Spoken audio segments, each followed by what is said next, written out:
Okay, on average, 20 people die every single day in the U.S., and every 10 minutes a new person is added to the waiting list, stated on organdonor.gov under Statistics and Stories, March 2017.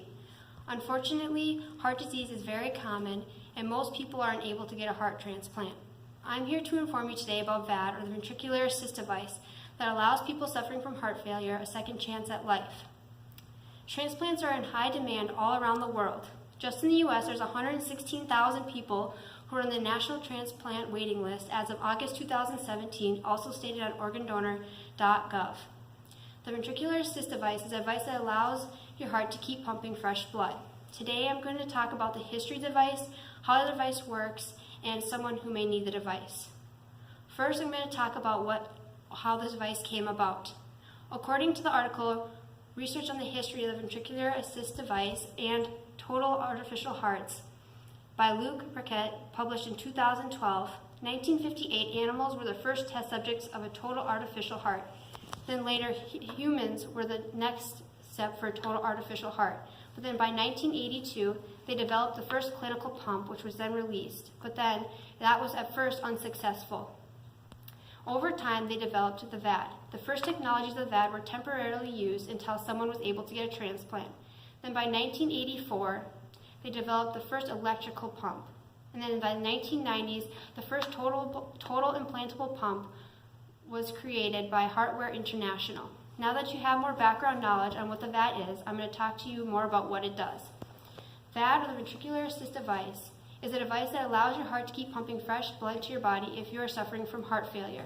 It works as if there's a pump connected to your left ventricular, which has a tube lead to your aorta, and then from your aorta and your left ventricular, a tube leads outside of your body to an electrical device, which could either be a battery-powered pack or a computer, also called a controller.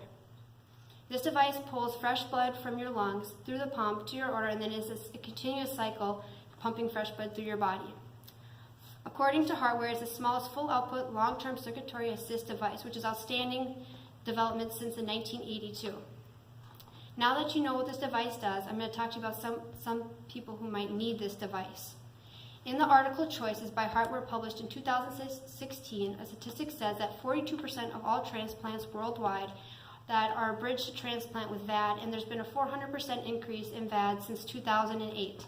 Another amazing statistic is that 38 million people are affected by heart diseases all around the world.